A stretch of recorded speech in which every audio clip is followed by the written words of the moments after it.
तो नमस्कार दोस्तों, स्वागत है आप सभी का हमारे इस यूट्यूब चैनल में। तो दोस्तों, आज का जो एग्ज़ाम हुआ था सीटेट का, उसकी हम लोग आंसर की देखने वाले हैं। जो भी मैथ के क्वेश्चन इंपॉर्टेंट आए थे, तो उन सब का हम लोग एनालिसिस करने वाले हैं, तो बने रहिए हमारे साथ। तो दोस्तों, स्टार्ट करने से पहले मैं आपसे एक रिक्वेस्ट करना चाहता हूँ कि जिन दोस्तों ने अभी तक हमारे चैनल सब्सक्राइब नहीं करा, वो देख के ही ना जाएँ, बस सब्सक्राइब करके भी जाएँ। तो चलिए स्टार्ट करते हैं। तो हमारा पहला क्वेश्चन है कि 220 का 15% क्या होगा? तो सिंपल सी बात है कि कोई नंबर दिया हो और उसका परसेंटेज पूछा जाए कि उसका इतना परसेंट या उतना परसेंट क्या होगा, तो सीधे वो नंबर हम लोग लिखेंगे और वो नंबर जिसका परसेंट पूछा गया है वो हम लोग यहाँ लिखेंगे। और जो जहाँ भी ये परसेंट का साइन लगा हो, जहाँ भी ये वाला चिन्ह आपको दिख जाए, तो बटे में 100 कर देना। ठीक है। तो अब क्या करेंगे, इसके अलावा 0 से 0 कट जाएगा। इतना तो आप सबको पता होगा। अब क्या करेंगे, यहाँ पे आप देख रहे हैं 10 है और यहाँ पे आप देख रहे हैं 15 है, तो ये दोनों 5 से विभाजित हो जाएंगे, मतलब डिवाइड हो जाएंगे। तो 5 का जब 10 से करेंगे, 5 दूनी 10 और 5 तियों 15। ठीक है, ये तो इतना समझ में आ गया। अब यहाँ पे 22 है और यहाँ पे 2 है, तो दोनों सम संख्याएं हैं, तो ये दोनों डिवाइड हो जाएंगे। 2 बन जा 2 और 2 बन जा 2 और 2 बन जा 2। ठीक है ना, आपको भाग वाला वो सब करना पड़ा ना, कुछ आंसर आ गया। 11 आया और 3 आया, बीच में गुणा है, तो दोनों का गुणा करते हैं। 11 3 33, यहाँ पे आंसर आ जाएगा 33। दोस्तों आगे बढ़ते हैं। ये क्वेश्चन जो आपका आया था कि 8888, 888, 88 और 8, इन सबको जब जोड़ेंगे तो फिर क्या आएगा? इन सबको आप जोड़ देंगे तो क्या इनमें से कोई नंबर आएगा? तो जोड़िए, सिंपल सी बात है कि जब हम लोग जोड़ते हैं तो एक क्रम से लिखते हैं। ठीक है, तो जो लास्ट वाला नंबर आता है उसे हम लोग सबसे पहले ऐड करते हैं। तो 8 में हम लोग 8 जोड़ेंगे, उस वाले 8 में ये वाला 8 जोड़ेंगे, उस वाले 8 में ये वाला 8 जोड़ेंगे। तो 8 में 8 जोड़ा 16, या फिर आप 8 का 4 से गुणा कर दीजिए, तो 8 को 4 बार ऐड कर दीजिए या फिर गुणा कर दीजिए, बराबर है। तो 8 चक्कू 32, 32 में इधर 2 आता है और हासिल 3 जाता है। ठीक है, तो इधर 2 किस में है? एक तो इसमें है इधर 2, और एक तो इसमें है इधर 2। उसके बाद जो हासिल 3 गया है, तो फिर हम लोग ये वाला 8, ये वाला 8 और ये वाला 8, इन सबको जोड़ देंगे। 8 दूनी 16, 16 दूनी और 8 तियां 24, और 24 में हम लोग ये 3 जोड़ देंगे। 24 25 26 27, 27 का 7। ठीक है, और हासिल गया 2। ये शॉर्ट ट्रिक बता रहा हूँ मैं दोस्तों आपको। उसके बाद हम लोगों का क्या बचा? अब ये वाला 8 बचा, 8 दूनी 16। ठीक है, और हासिल 2 गया था, 16 17 18, 18 की 8 यहाँ पे आना चाहिए, लेकिन 0 आ रहा है। इसका मतलब कोई भी आंसर सही नहीं है। तो आपका जो इसमें से कोई नहीं आंसर होगा वो सही हो जाएगा। ये शॉर्ट तरीका है कि बिना ऐड करे, देखो टाइम तो होता नहीं, तो फिर आप क्या करेंगे, बिना टाइम गवाए डायरेक्ट ऐड करके देखेंगे लास्ट लास्ट वाले नंबर, और जो भी आंसर आता जाएगा तो उससे आप देख के समझ जाएंगे और आंसर लगा देंगे। आगे देखते हैं। क्वेश्चन आया है कि 450 सेबों में से 30% सेब सड़े हुए निकले, तो कितने सेब ठीक होंगे? अब सिंपल सी बात है कि 30% अगर सड़े हुए निकले तो फिर 70% सही होंगे। तो सिंपल सी बात है, या तो आप डायरेक्ट निकालना है तो 450 का 70% निकाल लो।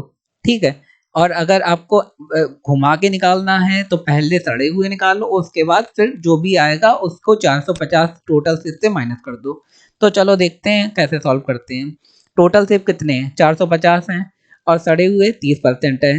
तो 450 गुणा 30, और जैसे ही मैंने बताया था कि यहाँ परसेंट जैसे ही आपको दिख जाए तो बटे 100 कर दो। तो एक जीरो से एक जीरो चला गया और दूसरे जीरो से दूसरा जीरो चला गया। अब क्या बचा? 45 गुणा 3 कितना आया? 135। ठीक है, ये हो गई सड़े सेबों की संख्या। और हम लोगों से पूछा गया अच्छे सेब कितने हैं। भाई टोटल नंबर था 450, सड़े सेब माइनस कर दिए, बचे हुए सेब 315, जो अच्छे थे वो है निकल गए। अब आपको अगर डायरेक्ट निकालना है कि अच्छे से वो कितने हैं, तो यहाँ पे 450 गुणे 70 बटे 100 कर देंगे। मतलब अच्छे सेवों की संख्या 70% है, तो डायरेक्ट 70 बटे 100 कर दो, तो 45 गुणे 7 कर दो, तो 315 आ जाएगा। ठीक है, आगे देखते हैं। क्वेश्चन दिया, एक व्यक्ति ने अपनी संपत्ति का 1/4 भाग अपनी पुत्री को, 1/2 अपने पुत्रों को और 1/5 दान कर दिया। तदनुसार उसके कुल कितने भाग बचे? तो ऐसे क्वेश्चन को सॉल्व करने के लिए हम लोग क्या करते हैं, पहले हम लोग मान लेते हैं कि मान लो उस व्यक्ति की कुल संपत्ति थी x, ठीक है। अब उसने कितना कितना दान कर दिया है, या फिर इस कंडीशन में हम लोग ये भी मान सकते हैं कि माना कि उसकी टोटल संपत्ति थी 100 रुपए, ठीक है। उसने कितना कितना दान कर दिया, उसने उसका कितना कितना बचा, उसने दान कर दिया 1/4, 1/2, 1/5। तो जितना दान कर दिया हम लोगों को बस उतना ही निकालना है। तो जितना दान कर दिया है उसका एलसीएम निकाल लेंगे। जब भी आपको ऐसा क्वेश्चन पूछा जाए कि इतना इतना दान कर दिया है तो कितना भाग दान कर दिया ये बताओ, तो हम लोग क्या करेंगे, सीधा साधा उसका एलसीएम निकाल देंगे। तो पहले लिखेंगे 1/4, फिर प्लस 1/2, फिर प्लस 1/5। अब जो बटे में होते हैं उन्हें डायरेक्ट ऐड नहीं कर सकते, डायरेक्ट जोड़ नहीं सकते, तो हम लोग उसका क्या करते हैं, एलसीएम लेते हैं। एलसीएम कैसे लिया जाता है, जो नीचे वाले नंबर ये देख रहे हैं, इसमें 4 है नीचे वाला, इसमें 2 है नीचे वाला, इसमें 5 है नीचे वाला, उन सबका एलसीएम ऐसे करके हम लोग निकाल लेते हैं कि जैसे यहाँ पे 4 है, कॉमा लगाओ, यहाँ पे 2 है, कॉमा लगाया हम लोगों ने, यहाँ पे 5 लिख दिया। तो एलसीएम ऐसे करके निकाल लेते हैं। भाई यहाँ से अगर 2 का अगर पहले हम लोग करेंगे तो 2 दूनी 4 बचेगा यहाँ पे, और 5 का 5 ही रहेगा यहाँ पे, और जो 2 है वहाँ पे 1 हो जाएगा। दोबारा 2 से करेंगे और दोबारा उसके बाद फिर 5 से करेंगे, तो कितना हो जाएगा, 5 दूनी 10 और 10 दूनी 20, निकल आया एलसीएम 20। यहाँ पे 20 एलसीएम निकल आया। अब क्या करते हैं, जो नीचे वाला ये 4 दिख रहा है इसको डिवाइड करेंगे 20 से, तो 4 पंजे 20 हो जाएगा, और 5 को ऊपर 1 से गुणा कर देंगे, तो 5 एकम 5। तो नीचे वाली संख्या से इसे डिवाइड करते हैं, जो आता है उसे ऊपर वाली संख्या से गुणा कर देते हैं। जैसे यहाँ पे देखो नीचे वाली संख्या है 2, तो 2 का 20 में भाग करेंगे तो 10 आएगा, और 10 का ऊपर गुणा कर देंगे तो 10 पंजा 10। आगे 5 चक्कू 20, और 4 का ऊपर गुणा कर देंगे तो 4 पंजा 4।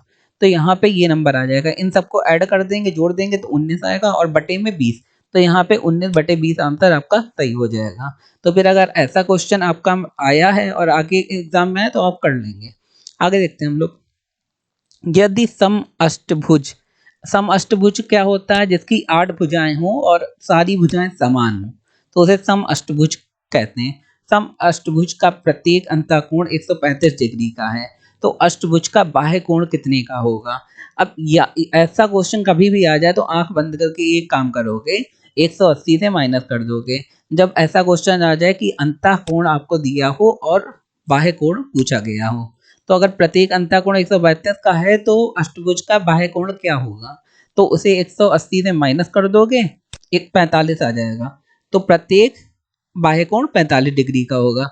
तो दोस्तों अगर आपको हमारा वीडियो अच्छा लगा तो हमारे चैनल को लाइक करें, शेयर करें, सब्सक्राइब करें। धन्यवाद।